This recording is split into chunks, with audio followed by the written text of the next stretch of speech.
छत्रपती शिवाजी महाराज की जय। जय भवानी, जय शिवाजी। जमलेल्या माझ्या सर्व माझ्यावर प्रेम करणारे मंडळी, उपस्थित सर्व मतदार बंधू आणि भगिनींनो, आपल्या सर्वांना माझा असं प्रेम जय महाराष्ट्र। गेले 5 वर्ष आपण पाहत आहात, उमरखेड महागाव विधानसभेमध्ये जे काही चाललं, आमदार कोण आहे याचा आपल्याला पत्ता सुद्धा लागत नाही।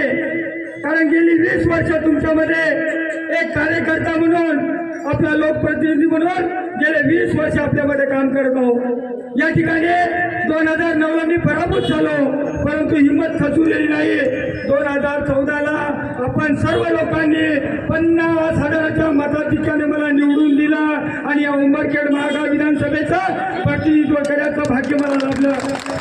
आणि होय, मला या गोष्टीचा अभिमान आहे आणि आनंद आहे की 14 ते 19 या काळामध्ये मला सत्ताधारी पार्टीचा आमदार म्हणून आपल्या या ठिकाणी विकास करता